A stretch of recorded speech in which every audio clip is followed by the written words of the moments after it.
Okay, here we go. What's up, ladies and gents? Jesse Ray here again for another super long pontification about what's been going on in my life. Does anybody really care about any of this? I don't know. But here we are. It's an exciting day. We got a lot of good energy in the car. As I'm editing these videos, I'm finding I'm always like brushing off my hands as if I just did a hard day's work, and I really haven't. It's 8:30 in the morning and I drop the kids off at school, but any morning you get the kids out the door is a success. At this age, it's just, everything's a battle. I don't want to brush my teeth. All right, ladies and gents, big things. Today's a big day. Today marks the launch of a collaborative software plugin product between the companies of Mixland, my company, and Undertone Audio, Eric Valentine's company. We have the Unfairchild plugin. Oh my God. This thing is sick. It is so good. It's unbelievable. I won't hard sell you. Just go try it. But I just want to get into it and just talk a bit about what the process was like, getting to work with EV, as I like to call him. First off, for those of you that do not know who Eric Valentine is, you got to do a little Google search. You got to get up on that Google machine and search for that man and find out, because you will learn that he is a record-making trailblazer. He really is like an engineer's engineer. You know, he strives for all the things that we care about, and he just pushes record making to the absolute limits. He goes to painstaking lengths to dial in tones and to unlock a song's potential. He's been a big influence of mine, and I think I speak for everybody when I say that, he has really made an impact on all the engineers and record makers in my generation, at least. And, you know, he's worked on songs that have impacted millions and millions and billions and billions of people. And, and his records came out around the time when I was, in a really impressionable age, and I was just soaking up music, 6, 7, 8, 9 years old, Smash Mouth, Third Eye Blind. It's just like this. It's my favorite era of music is like the mid to late 90s. And so many of those records are just injected into my aesthetic and injected into my DNA now. So like, man, I owe so much to Eric, and I feel like, it's no secret. I've been trying to rip off his kick sound forever. Just the way that he hears, 1K placement is, it just feels right. So we got to collab. This was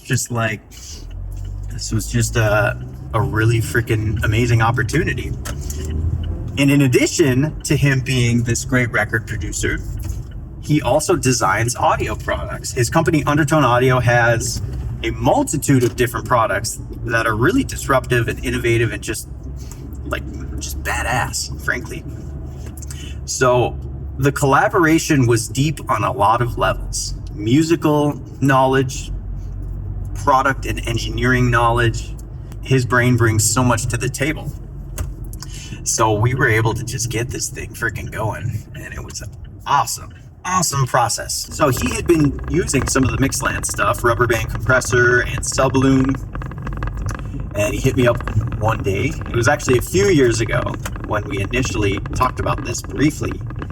He was looking for a developer that could assist in creating a software version of the Unfairchild. I said, dude, we're down. And then by the time I took all morning to reply this great, I was trying to make it well written and just really convincing. Like, dude, we have to do this. Like, us, yes, me, pick me. And by the time I replied, he hit me back and said, oh man, I already got someone else signed on to do it now. It took too long. Fast forward about a year. Apparently that process had been taking too long, and it hadn't really ever gotten going, in fact. So I'm parking my car here. So we had a second chance at life, baby. So I said, yes, oh my God. So we arranged to have a hardware Unfairchild. I go like this. It's not small. These aren't small. The hardware Unfairchild shows up at my door. We arranged to have it come on over to my house in LA. And it came on over. It just sprouted legs and walked right on over. It was an impressive feat. Yeah, I knew that these boxes were cool. I had no idea that they possessed the ability to travel long distances across a busy city full of homeless people and other opportunistic individuals who would swipe it up and sell it. So we got the Unfair Child over to my house. I brought it into the studio. I hooked it up, and I had never used one before. And I started testing it on material, and it was like immediately so obvious why these are so sought after. It's so special.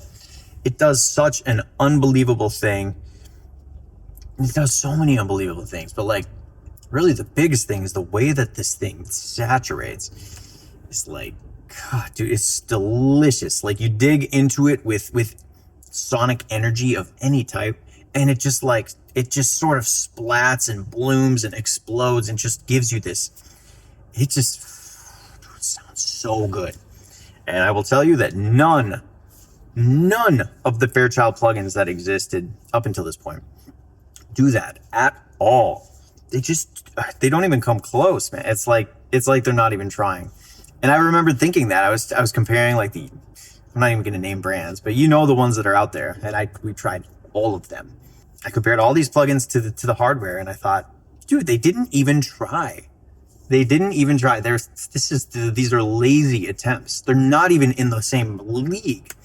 Like you compare an 1176 plugin to the hardware, it's like, okay, like that sounds kind of like it. This is not even close. And we learned when we dug in why none of them got close, because it is so extremely difficult to model what happens on the hardware. After I did all these A/B tests with plugins, I started modeling it. And I do the modeling by running all these signal tests, like, sine waves and sweeps and some other things that just kind of pulse. And these are all just little tests and little audio files that Eddie needs in order to crunch everything down into a usable digital form. And that helps him track the behavior of the hardware to make it into a plugin. So I ran about 2,000 different audio files through the Unfairchild hardware at every different knob turn, in every scenario, with the tubes biased way low, and then we turned them up a little bit and then redid another 2,000 audio files. So like it was a monster task. It took like 3 or 4 days of just sitting in the room and just running things through it. And after that, I send all that over to Eddie. So he put it all together, and we sent the first pass over to Eric, and he said, "This thing sounds like an Unfairchild, but I think we can get closer." And he was right. At this stage in the game was when Eric came to life, and we really got to get a taste of his genius. Because I would A/B and I'd be listening, and I have developed ears at this point, and I would get it to a point where I felt like I had achieved a setting that was just there. And he would open up the setting, he would turn some things, but he would say, "Hey, but listen for that." We'd always be listening to this same drum loop. It was just so revealing. It's embedded in my memory now. I'm never going to unhear that drum loop. He would say, "Listen for that. We got the smack and the crunch of it right. But like there's kind of a goosh and I don't remember, these aren't his words exactly, but he would describe it. Say we're really missing the oomph and the boosh. And there's a little bit of room that comes in after the fact." Like, because getting the Unfairchild to sound like the Unfairchild was really easy when you're within like 1 to 10 dB of gain reduction. But when the Unfairchild comes to life is when you're smacking that baby, like 20 dB gain reduction, and it starts to do unbelievably inhumane things. Like it distorts and pumps and then kicks back, and then will like have reverb, but it also is like spiking with a transient, like complicated stuff. And like, to be honest, this is like analog randomized math that I don't think digital, at least up until now, was really capable of doing. I knew we would get there to a place where we'd be really happy with the plugin, but like also the hardware sounded so good and so uniquely analog when pushed into those hard ranges that part of me was in disbelief that we would get 100% of that. And I am hard pressed to tell the difference between the analog and the plug-in versions now. It's like, I hate to say it, but like, I was going to buy an Unfairchild. When we started this process, I thought, oh, this is great. I'll get the Unfairchild here, and I'll pay Eric for it. I want to keep this thing. But then we did the plugin, and it sounds that good. So like I didn't keep it. Like the plugin is great and it's recallable, and I can have 1,000 of them. I feel like now, I mean, months and months of this process of painstaking, just listening, A/Bing. This was ear training. I feel like I just graduated with a doctorate in audio engineering. Like I think that this is a fork in the road, right? Where this is a milestone where there were my ears before I got exposed to how Eric Valentine thinks and listens and hears and how he operates. And then now there's my path forward. And then after that point in time, I hear differently now. I told Eddie this the other day. I said, man, this is the greatest plugin you have ever made. And Eddie has made like 50 plugins by now. And some of them are astronomically successful. And I get sessions to mix every day that have Kive plugins and purified plugins, and sometimes Mixland plugins too. You know, we're building, we're growing. Mixland's a little more like Tool. We're not trying to churn out plugins all the time, and nothing against the companies that are doing that, but like, you know, we had the training wheels on for a while where we were figuring out how to make plugins, and I was trying to figure out how to freaking manage a company like that. And now we're getting really serious, and we want to put stuff out once in a while. We want to take our time and just put out serious shit, you know, like things that are indispensable tools that just every time we put something out, that's the trust I want to build with the community, is that this is a serious tool. It's a new offering. It does something different than that you don't already have. Because if we're not going to make stuff that's different, what is the point? And this Unfairchild absolutely does things that the other Fairchild compressors just don't do. A few days ago, I had the biggest mix opportunity I think that I've ever had. And I think when this video comes out, this song still won't be out. But it's like my favorite mix I've ever done for one of the biggest artists ever. And I still can't believe it happened. But as always, the song, I don't even feel right putting on the credits. The song mixed by Jesse, because the song mixed itself, literally. But I put an Unfairchild on the vocal. It was one of those scenarios where you don't need compression. But the vocal was like C800, like very, very extended top. Nice, even low and low mids. But like it needed a little more forwardness at 1K. I put on the Unfairchild and just dialed up the input gain, and it just like, I could have melted, dude. It's just like, it's just delicious. And this is not me doing a hard sell. This is just talking about the honesty of this product. Is so good. So good, man. Oh my God. It's so inspiring. It's like, this is the shit I live for, dude. Getting to, like, I'm so into gear and instruments, and I love great songs. And when you can get a tool and you can put a tool on a record, that's just like makes it sound even better. Like, how could that have even been improved? That's how I felt about this record. And like, that thing did it. And then I put it on the mix bus too, and it was like all over again. It just, when you look at this thing on the graph, and you look at you drive like a 1K sine wave into the Unfairchild, for example, and then you just look at the overtones and what they're doing, and you put the sine wave on, and you put the Unfairchild on, and you just listen. The sine wave becomes so sweet sounding. It goes from to, ooh, it's just like, it's magic. This thing is magic. And Eric pushed us to get it there.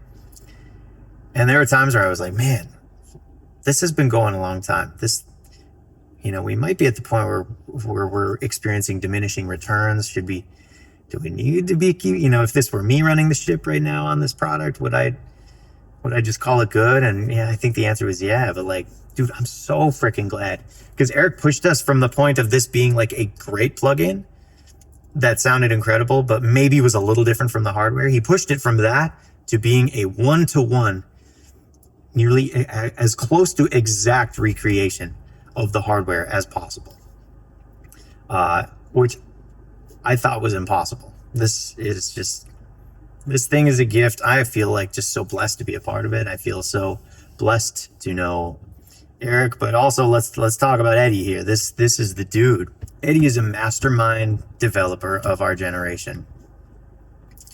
And he'll be living on his own private island someday. Someday, I don't even think it'll make sense for him to do Mixlan plugins anymore, because freaking Apple is gonna try to acquire him to like design the next iPhone or something.